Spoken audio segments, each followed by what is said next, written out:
E a eleição de 2024 demonstrou que extremos, tá certo? O povo cansou. O povo já não aguenta mais essa conversa de extremo. O povo não quer guerra de secessão no Brasil. O povo não quer o Brasil dividido. O povo quer alguém que ganhe eleição e tem a capacidade de pacificar o Brasil. Tem a capacidade de poder dizer, olha, eu vou governar para todos. Eu vou governar construindo a paz. Eu vou governar com alegria. Eu vou governar com resultado. Eu não vou governar criando crise todo dia. Eu vou governar tendo a humildade de buscar os poderes. Eu vou ter reconhecimento pelo Congresso, pelo Supremo, pelo Tribunal de Contas da União, pela ouvidoria, pela Defensoria Pública. Eu vou governar, tá certo? Dentro do regime democrático, ou seja, são poderes autônomos, mas, ao mesmo tempo, são poderes que estão interligados. Então, é com esta convicção que se governa um país. O Brasil cansou de ficar discutindo o supérfluo, o acessório e deixando de lado o principal. Onde é que está a nossa renda per capita? Onde é que está a nossa capacidade de crescimento? Onde é que está a industrialização do Brasil? Onde é que está o apoio ao talento, à pesquisa? Onde é que está isso? Nós estamos perdendo para o Vietnã, perdendo para a Camboja, já perdemos muito tempo para a África, para a Coreia do Sul, já perdemos para os países asiáticos todos. Sem falar a China, então, né? Quer dizer, a China nem se fala, essa aí já está 100 anos-luz acima. E mostraram há poucos dias uma foto de Xangai. Há 20 anos atrás, tinha metrô no Rio de Janeiro, em Xangai tinha uma pequena, não tinha nem uma metade do que se tinha no Rio de Janeiro. Eu tenho uma anedota para o senhor, porque eu estive lá, eu conversei com o executivo que estava lá e falou, cheguei aqui em 2008, tinha uma linha de trem, uma linha de metrô, agora tem 27. Então você vê essas coisas e você fala, como é que pode um país que tem um clima tropical, produz 3 safras ano, é um país abundante em água doce, é um país que tem as terras mais férteis do mundo e de repente você vê esses países que têm todos os problemas dando um show em termos de nós, tá certo? O senhor trouxe a pauta econômica aqui para a nossa conversa, isso é muito importante para a gente. A gente está num momento de debate intenso sobre a necessidade de um ajuste fiscal, o governo está falando já publicamente em corte de gastos, a gente está crescendo, está arrecadando mais, mas mesmo assim a gente não consegue resolver a nossa questão de contas públicas. Como é que o senhor avalia esse debate? Na semana passada o dólar chegou à sua segunda maior cotação nominal da história diante das incertezas sobre a sustentabilidade da dívida pública. Como é que o senhor avalia esse debate? O que o senhor considera que é essencial para o governo para reequilibrar suas despesas? Timóteo, todos nós que chegamos a um cargo executivo, todos nós sabemos o que tem que se fazer para que você consiga equilibrar a situação fiscal do seu estado e que lhe dê governabilidade. Primeiro, você tem que fazer, tá certo? Quando existe em excesso, um corte de incentivos fiscais e direcionar seus incentivos fiscais. Você tem que fazer uma reforma da Previdência para dizer aquilo que você é capaz de pagar para aqueles que estão aposentados. Você precisa ter coragem de fazer um corte na administração do seu estado, tá bom? E você tem que ter coragem de implantar um modelo de resultados práticos para a população na contenção de gastos junto à sua arrecadação. Você viu esse governo do Lula entrar falando exatamente o contrário. Ele disse que não, nós temos que aumentar os gastos, porque o gasto do governo é que desenvolve o país. Quer dizer, veja bem a mentalidade desse presidente. O que desenvolve o país é o gasto e o investimento do empresário. Poxa, será possível que não acordou até hoje, num terceiro mandato?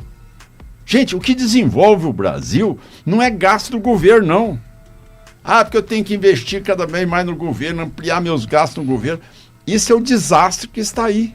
Agora, o que é que eu fiz em Goiás? Eu fiz toda a tarefa de casa, igual ensina-se nos livros primários de economia, e hoje é um estado que sai do CAPAG-C, é um estado que hoje é respeitado, tem um equilíbrio fiscal, Hoje é um Estado que tem 14 bilhões e 800 milhões em caixa, que pago tudo em dia, que pago meus fornecedores em dia, que pago salários em dia, que tem dinheiro para investimento, que invisto realmente na parte social, que invisto em infraestrutura, que invisto na área de saúde, de educação e segurança pública. Então, o que você tem que fazer será que ele descobriu agora que ele tem que fazer corte? Ou por que ele não sabia que esse corte deveria ter sido feito desde o momento que ele assumiu o governo? Por que ele não teve essa austeridade lá, enquanto ele acha que pode continuar cada vez mais ampliando bolsa da carne, bolsa da cerveja, bolsa de mais alguma coisa que ele vai criar? Será que não aprendeu ainda que nós precisamos de emancipar as pessoas nos programas sociais, como nós temos feito no estado de Goiás, tirando as pessoas da condição de pobreza, extrema pobreza, e incluindo-as dentro de programa de renda? Então, o que o governo fez, como é que vai explicar hoje que tem que cortar, ser que ele, há 2 anos atrás, dizia que tinha que gastar mais? Como? Agora ele vai falar que vai cortar. Ele vai cortar em quê? Em investimento da saúde, educação, tá certo? Segurança pública ele nunca investiu no Brasil, sempre contingenciou no fundo da segurança pública. E, em terceiro lugar, não investe nada em infraestrutura. E agora está dizendo que vai ter um corte. Mas no final do 2º ano de governo, é hora de você ter decolado. Você faz essa parte no começo do governo, no 2º ano de governo, você já está saindo do chão, está decolando. No 3º ano, 4º, 5º ano, você já está no ápice do seu governo. Entendeu? Ele está caminhando para um desastre. Ele não garantiu que seria o equilíbrio e que seria zero o ano passado, ou seja, do equilíbrio de gasto com despesa. Não foi. Já deixou para o 2º mandato dele. O arcabouço fiscal dele já deteriorou.